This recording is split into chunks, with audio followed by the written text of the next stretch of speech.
langue française, parce que le sujet concerne l'international, il concerne l'existentiel. Je ne sais pas si c'est en train de filmer, j'espère que ça va. Et donc, je vous disais que mes vidéos sont toujours d'implication politique, politique au sens intérêt. Et je n'ai pas le rapport de pouvoir, ce n'est pas un rapport de pouvoir, c'est pourquoi je vous demande s'il y a moyen de partager, même si vous n'écoutez pas tout, partagez, parce qu'il faut transmettre le message, parce qu'il y a carrément un danger existentiel. Ça concerne la route de Meninx, la route del Qantara, la route qui relie l'île de Djerba au continent. C'est une route qu'on appelait route romaine de 6 km et dans laquelle il y a des travaux, aujourd'hui des travaux d'agrandissement. Et j'ai fait un enregistrement, malheureusement il était mauvais à cause du vent, c'est pour ça que je refais, je ne suis pas dans le contexte de la route, mais je dois vous parler de ce problème, c'est un problème existentiel. Alors, cette région est connue comme étant la Toison d'Or. Vous avez tous entendu parler de la Toison d'Or, ceux qui sont dans la culture intellectuelle, grecque, latine, littéraire, etc. On a toujours parlé de la Toison d'Or. Alors, qu'est-ce que c'est que la Toison d'Or? La Toison d'Or, c'est le lieu de l'immortalité. L'immortalité, c'est quoi? C'est là où il y a de la vie. Et où se trouve cet endroit de la Toison d'Or? Eh bien, c'est la mer de Triton.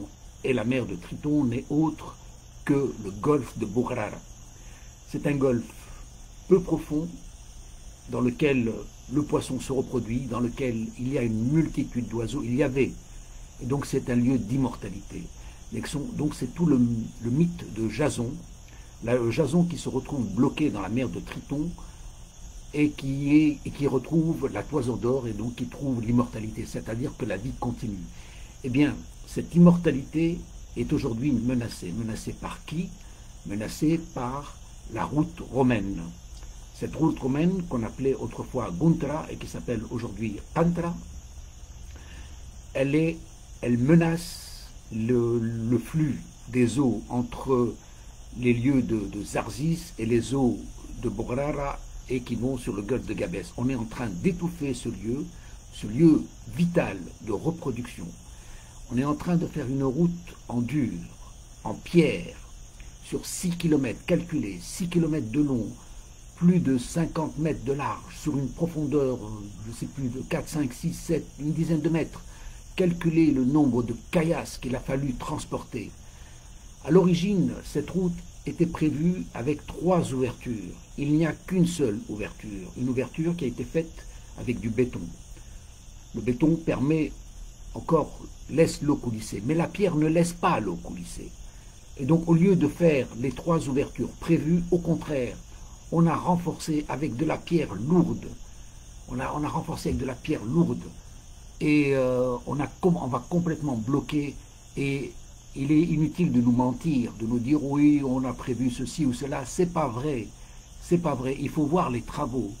Les travaux, on a déjà mis de la pierre. Ça va être très très difficile d'ouvrir une canalisation ou une ouverture pour permettre la fluidité des eaux, des sédiments, du poisson, etc. Donc on est en train de tuer ce lieu de reproduction vitale, on est en train de tuer la Toison d'Or.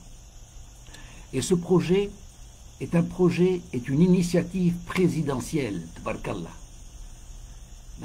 Le président, il a beaucoup d'argent, puisque vous le savez que depuis plusieurs années, il a un budget d'État et il fait que ce qu'il veut. Donc les grandes initiatives du président devraient concerner notre image au monde, devraient concerner des choses importantes. Or, ce budget de la présidence est utilisé pour de la mramma lourde qui tue l'existentiel. C'est très grave ce que je suis en train de vous dire. C'est vraiment du travail sans réflexion, c'est abruti. Et d'où vient cette idée d'agrandir la route de Guntra, la route del Qantara? Eh bien, c'est que Tunis, enfin les lobbies, voulaient faire un pont entre Jorf et Guellala, et puis le projet n'a pas marché parce que le FMI n'a pas suivi, parce que la Banque mondiale n'a pas suivi, parce que l'Europe est en désaccord. parce que les Chinois ont dit « Ah bah oui, ben on va le faire si vous avez un projet ». Donc on leur a reproposé ce plan de pont entre Zerzis et entre Jorf et Guelala. Et là encore, les Chinois, au dernier moment, ont renoncé. Mais le président ne renonce pas. Et il revient avec l'idée, et au lieu de faire un pont, il veut élargir la route romaine. Mais pourquoi l'élargir? Pourquoi élargir cette route? La laisser, assurer la sécurité, assurer le contrôle. C'est une ligne de frontière. On n'a pas besoin d'une autoroute, d'autant plus qu'elle détruit l'existentiel. Il faut voir la masse de pierres qu'on a. On a aplani des montagnes de pierres pour réaliser cette route. Mais alors on vous parle de Monsieur Propre. Monsieur Propre, vous savez ce que coûte la pierre quand vous construisez une maison en pierre? Vous savez ce que ça coûte? Est-ce que lui paye ces montagnes de pierres qui sont utilisées pour détruire une zone vitale d'immortalité naturelle? Et donc c'est pour ça que je vous parle en français, parce que le problème ne concerne pas que les Tunisiens, il concerne l'existentiel, il concerne l'humanité, il concerne la vie de cette planète. Et on est en train de tuer des lieux de vitalité, on est en train de tuer des lieux de reproduction. Le monde est concerné, ce n'est pas uniquement les Tunisiens. On ne peut pas laisser faire ce gouvernement faire à sa guise. Il y a une responsabilité mondiale. Et si l'UNESCO ne se met pas sur le dossier, je ne comprends pas. Il faudrait que les institutions, les amis bougent. On ne peut pas laisser faire. Alors c'est pour ça que je vous demande de diffuser, de partager, pour que l'information passe au moins à nos gouvernants, pour qu'on arrête ces bêtises. Voilà. Alors, maintenant je vais vous parler peut-être d'un récit d'histoire sur cette route. Cette route est un calvaire pour Djerba. Et je vais vous évoquer un récit historique par rapport à ça. Dans mon livre, là, que vous voyez là, Histoire de Djerba et de l'Ifriqiya, j'ai évoqué une époque à la fin de la période Hafside. Les Hafsides voulaient dominer Djerba. Et Djerba, vous savez, a toujours voulu être indépendante. Et sous l'un des rois Hafsides, Fers Aboul Moutawakel, je crois, il a voulu intégrer Djerba au royaume Hafside, parce qu'il y avait beaucoup d'influence méditerranéenne sur Djerba, et donc lui voulait inclure Djerba, et donc il y a eu des guerres pour cela.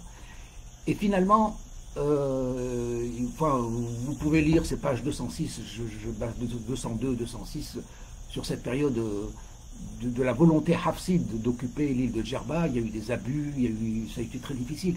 Et c'est à ce moment-là qu'a été construite, a été aménagée, on parle d'un pont. En fait, c'est une route, mais c'est un pont. On parle d'un pont, c'est-à-dire c'est des dépeuillages qui permettaient aux cavaliers hafsides et ilaniens de passer sur l'île de Djerba assez facilement. Donc, cette route date de cette époque. Et nous avons dû subir au XVe siècle, fin du XVe siècle, il y a eu à Djerba une sorte de guerre civile entre les Nakara et les Wahhabiyya, entre les deux communautés, parce que les uns voulaient suivre, les autres ne voulaient pas suivre, les uns tenaient à leur religion, les autres voulaient bien des concessions mais ne voulaient pas se soumettre à un État étranger. Donc en fait, bon, il y a eu vous pouvez le voir dans le détail dans les bouquins qui sont disponibles sur Paribook ou dans les librairies ou dans les bouquins. Et donc, qu'est-ce que je veux dire et donc les Djerbiens ont détruit ce pont pour couper la liaison avec le continent, pour empêcher les troupes hilaliennes et les troupes hafsides de débarquer aussi facilement dans l'île et de percevoir l'impôt, etc. Et c'est une période qui va être extrêmement dure pour les Nakara. Les Nakara, ce sont les gens qui sont de notre coin, parce qu'ils vont subir d'une part une guerre civile contre les Wahhabiyya, et d'autre part, ils vont subir des affrontements contre les troupes hafsides, et aussi les tentatives d'invasion étrangère, etc. Bon, c'est une période très très intéressante d'un point de vue historique. J'en ai parlé plusieurs fois, et vous pouvez trouver des détails dans... Et donc vous voyez, les Djerbiens, à l'époque, ont coupé cette route pour préserver leur économie, leur identité, leurs ressources. Et aujourd'hui, Vous savez, on est en train de tout détruire. C'est-à-dire qu'on veut avoir un flux permanent. Pourquoi une autoroute à 4 voies? Pourquoi une autoroute à 4 voies? Pourquoi couper l'existentiel? Pourquoi empêcher le mélange des sédiments, de ressources des deux mers? Et en plus, il y a la Sonnette qui est pas loin, donc elle pollue. Et donc on va polluer les nids. Et puis regardez là, il faut permettre au contraire au courant de passer, aux poissons de passer. Il faut protéger cette zone. C'est une zone de reproduction. Et voilà. Donc c'est un projet présidentiel, une initiative présidentielle. Normalement, moi j'imagine qu'un président c'est comme un roi. Quand il prend une initiative, c'est d'intérêt mondial. Il met de l'argent pour donner une attraction pour le pays, pour peut-être même une œuvre sociale. Peut-être le budget du président doit être utilisé à des choses. Et là, le budget est utilisé pour exterminer la vie à Djerba. Et c'est l'exterminer la vie naturelle, et c'est ce qui se passe. À chaque fois que je viens, c'est affreux, c'est horrible. C'est horrible. C'est un peuple inculte. C'est un pays de gens incultes. Et c'est un pays sans gouvernance. C'est un pays qui ne sait pas réfléchir. C'est un pays qui fait... Il faut arrêter d'être indulgent avec la Tunisie. Ça fait plus de 20 ans que je suis indulgent, que je protège le pays, que j'essaye de parler avec des arguments, etc. Mais ça ne va pas. Et là, on est à l'extrême. Je ne sais pas si vous réalisez, mais nous sommes nous approchons une fin de monde. Nous approchons la fin de monde. Il y a des signaux qui apparaissent. Il y a la chaleur qu'il y a en ce moment n'est pas normale. Les plantes sont fatiguées, les oliviers ne donnent plus. Il y a une chaleur écrasante, il y a la terre qui est sèche, il y a de la poussière partout, il y a du ciment partout, il y a des constructions. Il y a une atmosphère, l'eau n'est même pas autant claire que d'habitude.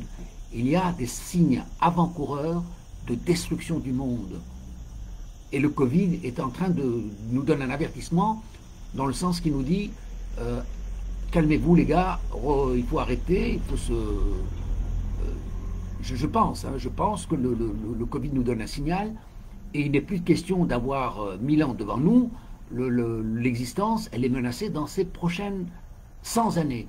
Alors, je suis un oiseau de mauvais augure, sans doute, sans aucun doute, mais je le dis pour qu'on s'éveille et pour que l'on fasse quelque chose maintenant. Maintenant, moi je partirai tranquille, je veux dire, je ne verrai pas la fin du monde, mais les enfants ou les enfants de mes petits-enfants le verront. Et pourquoi toute cette souffrance abominable? Et donc il faut absolument faire quelque chose. Il faut absolument que les gouvernants se rendent compte qu'il faut préserver les ressources naturelles. La nature crie.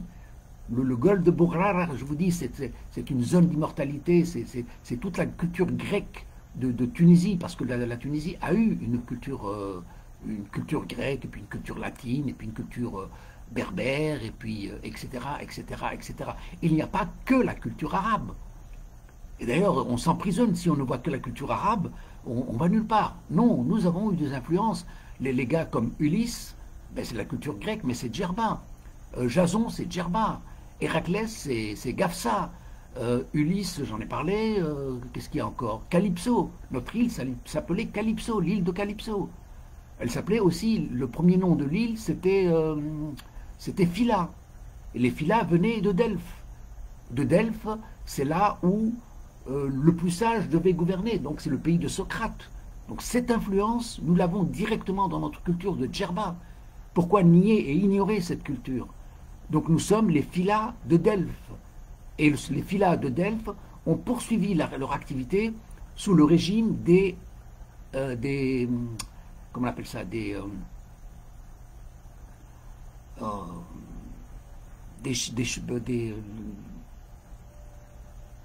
du modèle ibadite, j'ai oublié, les ecclésias, les azaba, le modèle, le nidam al-azaba. Voilà, le nidam al-azaba vient des Philas de Delphes. C'est-à-dire que, bon, il y a un système de formation permanent autour d'une communauté. C'est un système politique, c'est un système de gouvernance. Et aujourd'hui, ce modèle de gouvernance est complètement détruit à cause de la domination politique de l'État tunisien. Alors on veut bien être gouverné par un État intelligent, mais pas un État qui ne respecte pas qui ne protège pas, qui ne respecte pas la culture locale. Et aujourd'hui, Djerba est complètement violé dans son identité, dans son système de fonctionnement. Et son identité, ce n'est pas une question d'appartenance, c'est une question de mode de vie, c'est une question de mode de survie pour la durée, pour la permanence, pour la durabilité. Ce n'est pas l'identité personnelle, non. C'est comment survivre dans un environnement sans eau, paupérisé, comment créer la richesse, comment créer le bien-être. C'est ça. Et donc, toute cette culture djerbienne est basée sur ses atouts. Or, aujourd'hui, l'île est ouverte aux spéculateurs. Mais attendez, ils viennent, ils sont en train de piller toutes les ressources. Et l'État se croit assurer le confort, mais il est en train de tuer les ressources du poisson, la diversité du poisson. Il n'y a plus de poissons à Bograra. J'ai un ami plongeur qui m'a dit, j'ai rien vu comme poisson. J'ai plongé dans Bograra, il n'y a pas, c'est pas normal. Autrefois, il y avait beaucoup d'oiseaux, une diversité d'oiseaux, il n'y en a plus. Il n'y en a que quelques-uns là qui survivent. Donc, quand la littérature grecque vous parle de la toison d'or, lorsqu'elle vous parle de l'immortalité, c'est ce poids de l'histoire. C'est ce poids de la nature, c'est cette observation. Et voilà. Et donc, aujourd'hui, on est en train d'élargir inutilement et de manière coûteuse une route pour détruire définitivement la toison d'or. C'est-à-dire que le président, il aurait dû contribuer à faire les 3 ouvertures. C'est pas difficile de faire 3 ouvertures pour permettre à l'eau de circuler, aux poissons de circuler, aux sédiments de circuler, aux eaux de se renouveler. Il est en train de tuer tout le golfe de Gabès, puisqu'il est en train d'étouffer. Vous avez déjà vu une mer polluée? Eh bien, moi, j'ai vu le golfe de Bograra, dans les abords du continent, la mer est polluée. Il y a des mousses blanches, l'eau est polluée, donc le poisson ne se reproduit plus, les œufs ne se reproduisent plus. C'est quand même... c'est pas savant. Un simple regard suffit pour observer ces dégâts. Et je vous dis, vous parlez de Monsieur Propre, mais est-ce qu'il paye, lui, les cailloux, là? bled ou يستعمل في الجبل هكا يكسر ويحط في البحر. C'est quoi ça? Ça fait penser à Bourguiba qui avait offert dans les années 60 une magnifique mosaïque, mais ça ne lui appartient pas. Ça appartient au patrimoine de la Tunisie que nous devons transmettre. Un patrimoine ne nous appartient pas. Un patrimoine se transmet. La toison d'or se transmet. L'héritage historique se transmet. Tout ce que nous avons, nous le transmettons. C'est une valeur fondamentale de l'islam. Rien ne vous appartient. C'est une règle élémentaire. Avoir votre hijab de bêtises que vous êtes en train de nous imposer. Non. La transmission du patrimoine est essentielle.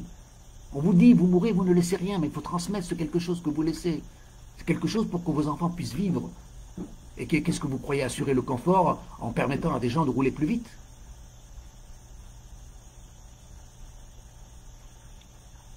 Voilà. Je parle avec le cœur. Je n'ai aucun contact avec les pouvoirs.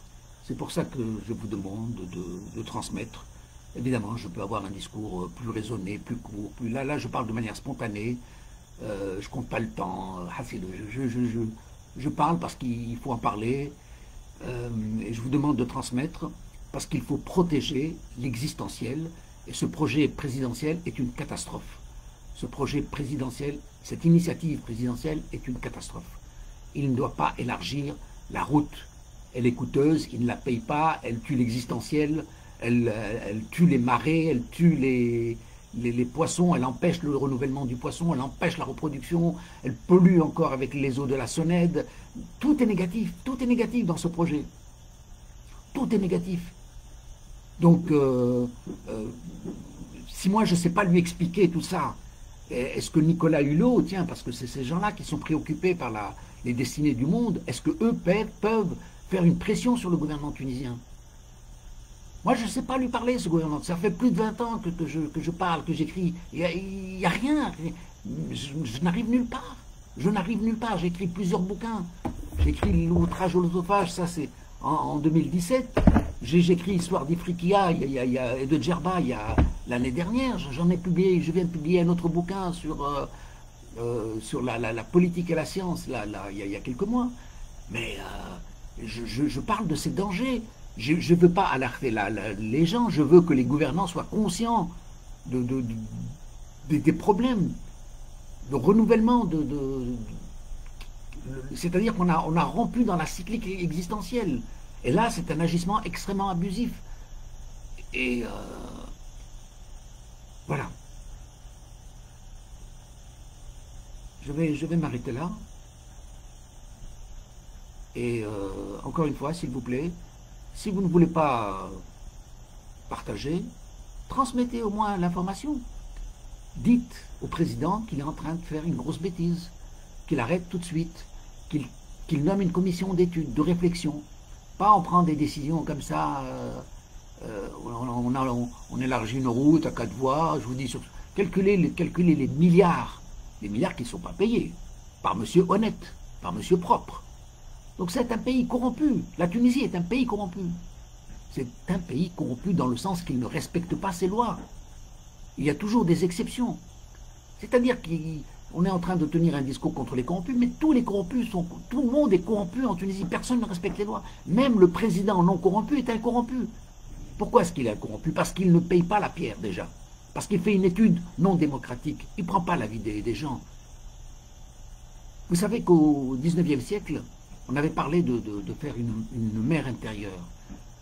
Et puis on a renoncé à ce projet. Pourquoi? Parce qu'il y avait des risques sur la palmeraie de Gabès.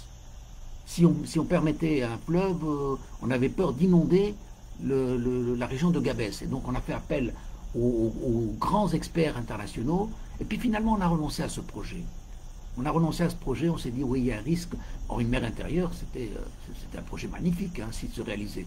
Mais il a été abandonné. Mais vous voyez, la palmeraie de Gabès, elle a été détruite d'une manière ou d'une autre. Peut-être pas par les eaux de la mer, mais par la cimenterie, par la destruction des palmiers, par l'exploitation de la nappe, etc. Par la pollution. Et aujourd'hui, Gabès, c'est une catastrophe, Gabès. Et cette catastrophe se reporte sur le golfe de Gabès. Et ce qui permettait encore à ce golfe de survivre, c'est-à-dire le golfe de Bourrara, eh bien, lui aussi, maintenant, il est démoli. Donc la Tunisie, qui est un pays porté sur la mer, eh bien, va se retrouver comme un pays sec, sans ressources.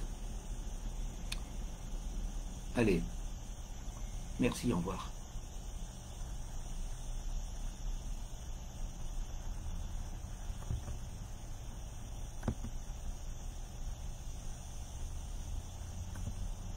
Alors, comment on arrête ce truc-là? Arrêtez la vidéo.